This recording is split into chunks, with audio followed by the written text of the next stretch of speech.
What is up, everybody? Welcome back to another video. And in today's video, we are back with another episode of Lions Latest, where we go through the latest Detroit Lions news. And today we have a couple of roster moves to discuss. Plus, we got to hear some interviews from two new Lions additions, cornerback Mike Hughes and also linebacker Chris Board. And finally, we got an interview from Sheila Hamp. It wasn't very long, but I thought there were some major takeaways from that. So let's get it started. The city's been down, and it found a way to get up. And when you knock us down, we're going to get up. And on the way up, we're going to bite a kneecap off, all right? And we're going to stand up, and then it's going to take two more shots to knock us down. We're going to take another hunk out of you. Before long, we're going to be the last one standing. Welcome, everybody, to a video. Glad you guys are here. And we're back, as I've said, with another episode of Lions Latest for the latest Detroit Lions news. And today's will be a little bit different because it's not like a couple of major signings or anything like that. Free agency, I wouldn't say it's like slowed down. I mean, I guess you could say some of the big names are no longer available, but signings are still happening left and right. Moves are still being made. Trades are still happening. The Tyreek Hill one, that one just seemed like it came out of nowhere. I saw that, I was like, wait, what? Why is Tyreek Hill getting traded? What's happening here? Expect the Lions to probably not be done yet. Still, new moves are probably going to still happen up until the draft. We know free agency really never ends. I'd say a lot of the big names for free agency have came and went. However, for the Lions, definitely can expect some more moves to be made. This is kind of, it feels like this is the Lions' range. This is the Lions, you know, this is their stomping grounds. This is where they like to be right here. This is where they like to make some signings. So expect moves to continue to be made. Today, we do have some things to talk about. And I first want to start off with some of the Lions roster moves before we get any further into this video, just to keep you guys updated with some of the Lions roster moves. Again, go to doseofdn.com where we have a free agency Lions tracker. However, we do have two small moves to announce for the Detroit Lions. The first one being that the Lions have placed tender on long snapper Scott Daly. That felt like old news. I feel like we already knew this. 28-year-old that is taking over for Don Muhlbach, but we know Don Muhlbach still works with the Detroit Lions, which is pretty darn awesome. We saw him in his Senior Bowl video, which was pretty cool to see. He was like, okay, I see you, Don Muhlbach, still work with the Lions. You'll love to see it after that whole crazy situation. But Scott Daly is back for another season. Cheap deal, no guarantees, but I would expect him to be the long snapper next season. So that's one little move. It seems like it's not important, but at the same time, when you don't have a long snapper, that can be very big problems. Plus, we drafted a long snapper in the 6th round. I think about that a lot. Why don't we draft it? I don't know. Anyways, we also have some other Detroit Lions news. Detroit Lions are releasing tight end Jordan Thomas with a non-football injury designation. Now, if you don't know who Jordan Thomas is, it's probably because he didn't play with the Lions at all. Thomas was a future signing for the Detroit Lions back in January at the tight end position. This is a big tight end, 6'5", 280 pounds for the Houston Texans, that in his first season with Houston, the 6th round pick, he had a nice little stretch there of a couple of touchdowns, nice little red zone target. So this is kind of unfortunate. Spent some time with New England, also the Indianapolis Colts. He was brought in on a futures deal, which kind of, again, just kind of gets you in the door for the next season, gives you an opportunity. Not many futures guys seem to actually make the team, but it gives you a chance. However, he has been released with a non-football injury designation. So wishing him the best of luck going forward. I don't know what happened there with Jordan Thomas, but we also know the Detroit Lions brought in Garrett Griffin about a week ago now, maybe a little less. Garrett Griffin, the tight end from the New Orleans Saints. So there's also that to keep in mind. Tight end still seems like a position the Lions could address in the draft. I don't know if I would say Griffin's a kind of red zone target just on the surface that a guy like this potentially bring to the table. We know the Detroit Lions could still look to address that, of course, in the draft, UDFA, other free agent signings. It feels like maybe more of the draft / UDFA is kind of the spot now. Speaking of Garrett Griffin, we do not have Garrett Griffin's contract details as of now, so I'm not sure what his cap it is for this season. Again, expect it to be on the cheaper side. I know last year I think it was like $850K, so it's probably gonna be pretty darn low for this season as well, as his production just doesn't stand out. But just something to throw out there, because with the Detroit Lions salary cap situation right now, take a look at the Lions salary cap right now. We do have a few little updates with some Lions contracts. We didn't know the details to them. Now we do. Starting off with Khalif Raymond. We've been waiting a little bit for the Khalif Raymond contract details, but they're now here. According to Over the Cap, his cap hit for the season is $1.975 million, which honestly isn't a huge surprise. I'm pretty sure the original, posting was it was going to be like 2 years, $9.5 million, somewhere in that range. But we even said at the time, don't expect the cap number then to be this season at $4.75 million. because of the way the Lions have been setting up contracts. They have been backloading deals. They've been putting incentives in deals to earn up to that money. And I think even with Khalif Raymond's contract, it said 2 years up to $9.5 million. So it's like, okay, his cap hit is not going to be that high. And as we can see, it's less than $2 million for the season, which has been the case with a lot of signings the Lions have made, including re-signings. There's been some backloading in there, but for the Lions, they haven't put big cap hit numbers on their guys. For 2022, because it was a 2-year deal for Khalif Raymond, his cap number does jump up to $3.025 million.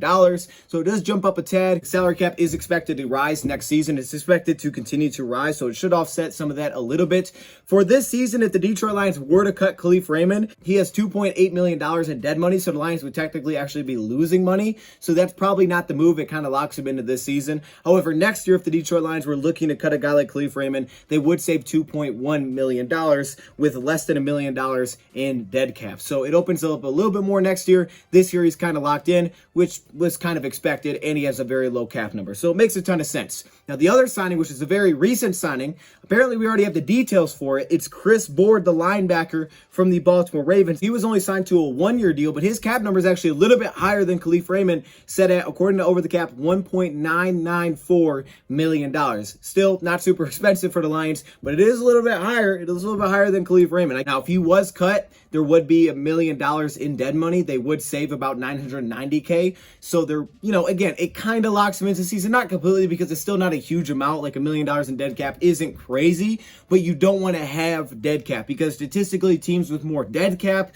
are teams that are less successful. So you don't want to have a lot of dead cap. The Lions have some dead cap this offseason because of Jamie Collins, and now Trey Flowers adds a lot to that. They're kind of just taking that on the chin right now. Tyrell Williams accounts for that a little bit as well. But for Chris Board, he is under contract for next season, and his cap number is less than $2 million.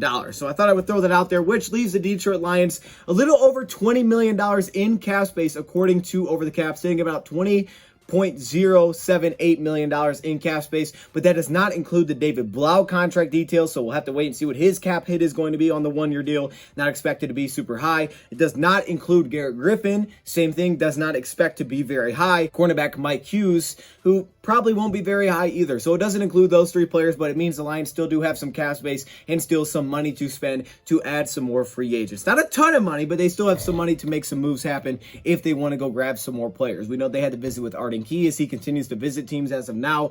I know that he's visiting the Ravens today, so depends on when you're seeing this, but I saw that he was visiting with them, so they still have some money to make some things happen. Now, speaking of Chris Board, the linebacker from the Baltimore Ravens, we got to hear him in a short interview talking about joining the Detroit Lions. And we know Chris Board, just from everything that we've read when he was with Baltimore, he's kind of to himself. He's not one of those loud, outspoken players. I think you kind of saw that with some of the interviews. Everybody that we keep signing keeps talking about culture. Maybe that's because we ask him about culture. That's probably a big reason, but they keep talking about that. And for Chris Board, he said that with the Detroit Lions culture, he could see what Dan Campbell is building, and he wants to be a part of that. Asked a lot about his special teams aspect, as Anthony Levine, one of his teammates with the Baltimore Ravens, went out and said that he was the best special teams player in the league. We actually played that clip when the Detroit Lions signed him. The opportunity that he could have here as well, and he's going to have an opportunity to compete. Also talked about the packages that he played in last year, which he brought it up, and we saw it in some of the film that we looked at in that video. His role was kind of playing on third downs. It was those, obvious passing downs that he came on the field, and we saw it. He was either used as a blitzer or someone that could drop in coverage. I think a lot of that has to do with the case that he is a former safety. So makes a ton of sense. Not a ton of notes to take away really from what Chris Board said. Now, Mike Hughes, I got a couple more notes here. This is the cornerback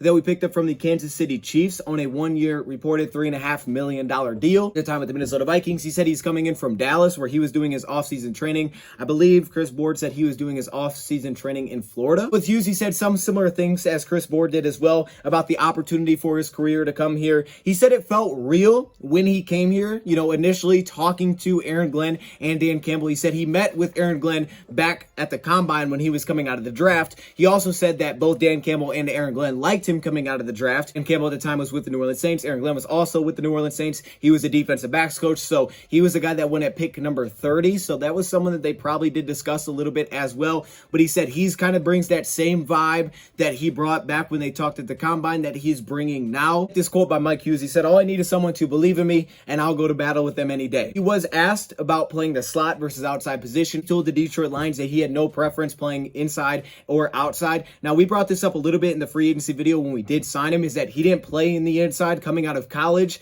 However, he did a little bit with the Minnesota Vikings, and then he didn't with the Kansas City Chiefs in his last season. I did try to look back and find some film of him playing in the slot with Minnesota. I did find this thing, according to Pro Football Focus, he only allowed like a 70 passer rating when playing the slot position in 2019. In 2020, which is one of his worst statistical seasons, but he didn't play in many games that year. In that season, we did see him do some work from the slot, which I did take note of because you had other guys on the outside like Cam Dantzler. So he was working from the slot position. Now, he definitely had some issues with the Green Bay Packers and some of the matchups there as well. But I do think the versatility can be nice. First off, matchups. Also, when you get kind of like the red zone and are looking for the big bodies to take advantage, that could be a spot where, again, matchups, sometimes that could mean sliding into the slot to get a better matchup for him. When you have a player like Iffy, who is kind of the opposite, who has a lot of size, can kind of match up against anybody, that's something to kind of keep in mind as well. I mean, I could see how he could have success from the slot position in certain ways because he's a physical player. He's willing to tackle. There's definitely that aspect. And he said that was one of the biggest things for him was coming back from a very serious injury, which was the broken neck, and kind of getting his confidence back.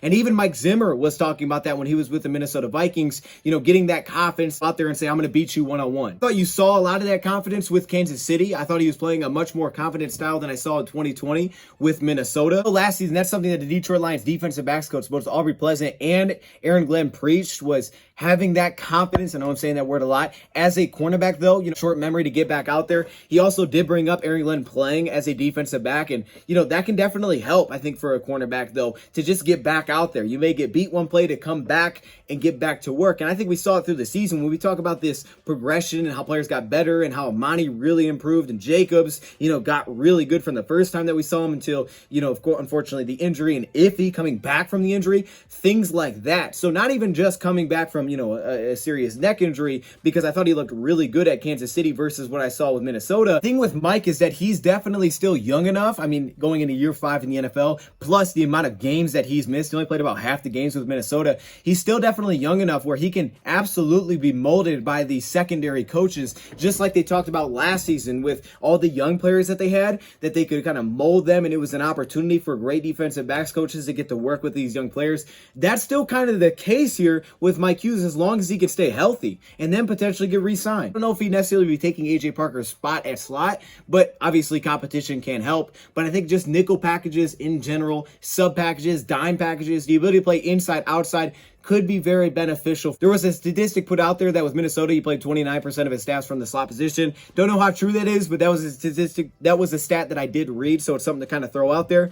But we'll see what he does with the Lions. I definitely view him as a guy that could be very beneficial on sub downs, but he looked like a really nice player with the Kansas City Chiefs with a couple of flaws that, you could hide maybe a little bit better. However, with Minnesota, definitely did not look like that same player. Kind of trust yourself and not think about it, because that is a very serious injury, a neck injury. But luckily for him, it wasn't serious. It wasn't to the point where he had to get surgery on it. He was able to just kind of let it heal. So that's nice. That's something to kind of point out. Get a guy that was his high pick, hasn't worked out due to injuries or for whatever reason, and you bring him in and a really good coach can get it out of him. For Aaron Glenn and our defensive backs coach like Aubrey Pleasant, this seems like it could be a really awesome opportunity. Again, we talk about what he did with Jerry Jacobs, right? An undrafted free agent, similar height. Jacobs is built a little bit more, but both physical corners. The guy can really move his feet.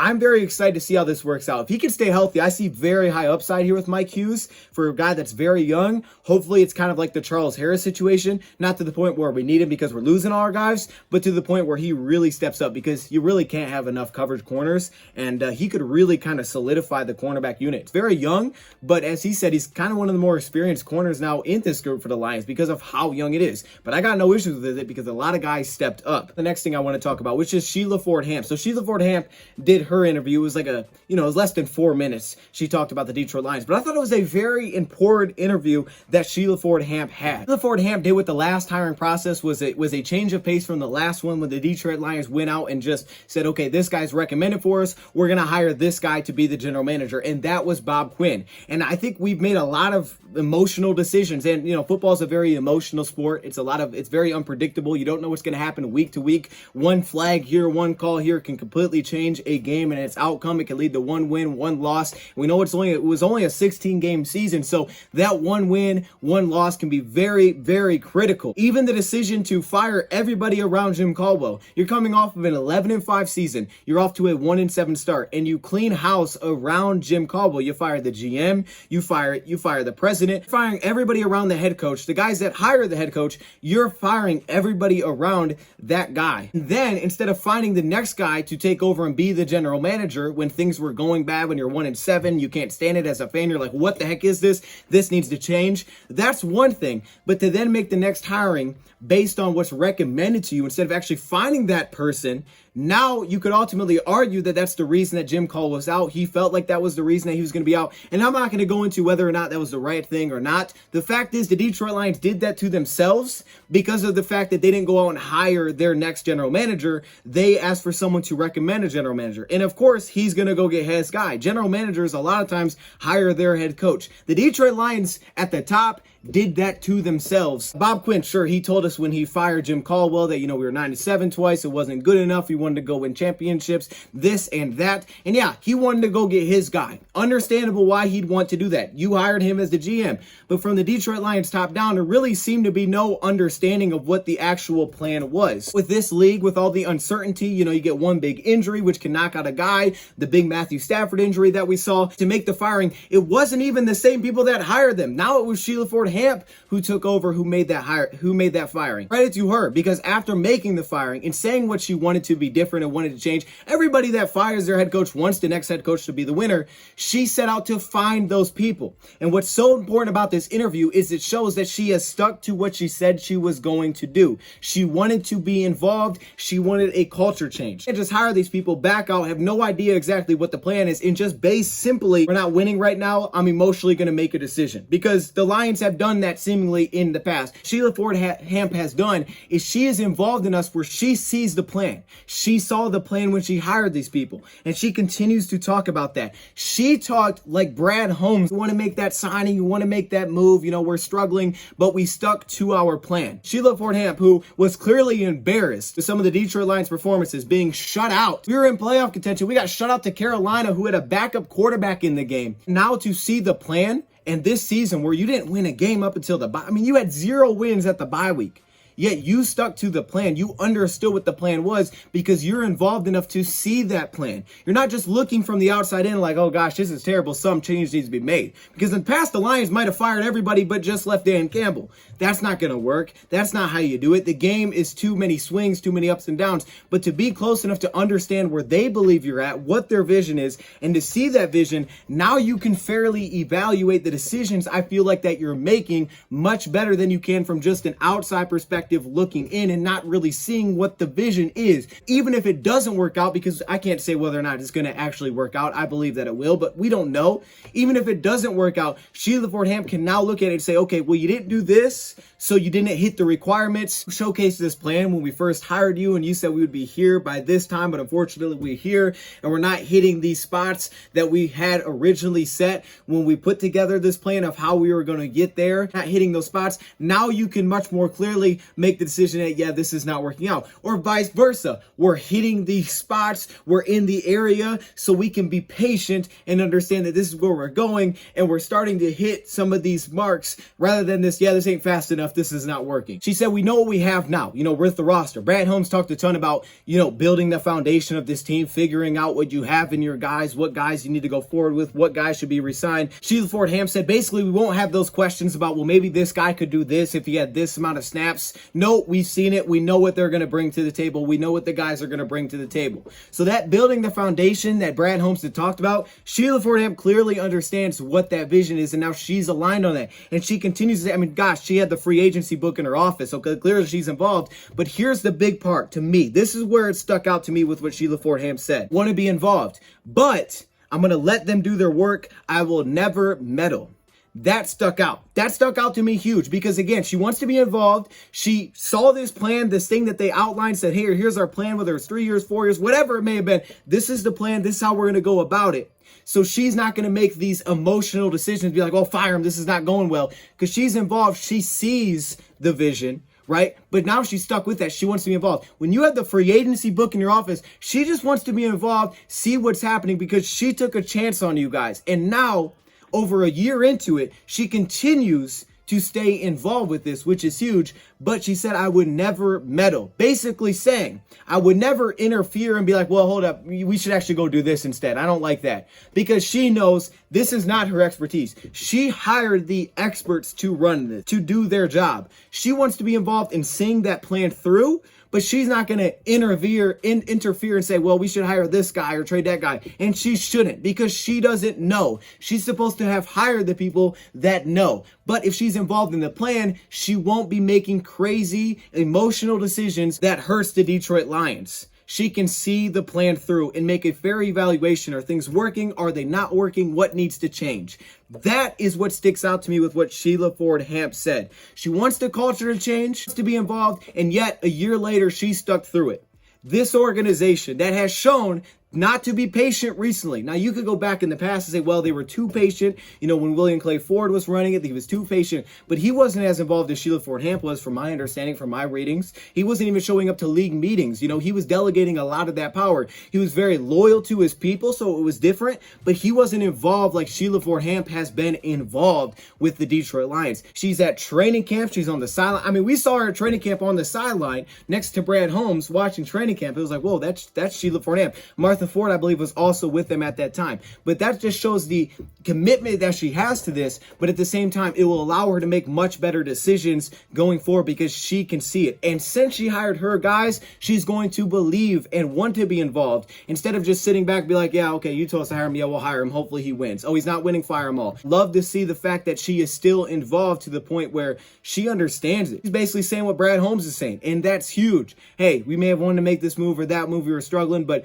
we understood that that's not part of the plan. The plan is this. So to stick with that as an owner tells you a lot about the involvement she has right now. And I think for a Lions fan, you can't help but be excited, because whether or not it works out, she's at least buying into these people. She's buying into the people that she believed in when she hired them. I said on Let's Talk Lions, shout out to my man Jay. That was a great show. I think it also sets some accountability as well, to understand, okay, who's accountable for why this is going well and why it's maybe not going well? Who's accountable for this? And hopefully this is the turnaround that we needed, because to me, it starts with Sheila Hamp and it trickles its way down. And when everybody's talking about, and she even brought up free agents want to re-sign, guys want to come back, this is what she wanted. She wanted this. She saw this when Patricia and Bob Quinn were here. She saw something. She's like, this is not how I want it. This is how I want it. Well, if you want it that way, then do it. Make it happen. Don't go half in and say, yeah, okay, well, I hired these people, but now I want nothing to do with it. I got to do my own thing. Continue to be involved, and that's what would be the turning force for the Detroit Lions. All of this stuff that we see is great, but it really does start with the top, because at any minute she can fire all of them. She can fire this guy or that guy, which is a very big cornerstone. So she needs to be the person that's involved. That way she helps this team, not hurts this team going forward. We'll dive into more tomorrow. We have Last Second Dose. Also, Michigan is playing Sweet 16. We'd love to see it. Michigan basketball action is back against Nova. We'll be live for that as well. And I'm still working on my draft guide, so expect that to come out soon. I'm going to upload it on doseofdn.com when I have the base done, and then I'll continue to update that as we get closer and closer to the draft. I think I found a monster sleeper, so stay tuned for that. Thank you for watching, and I'm out.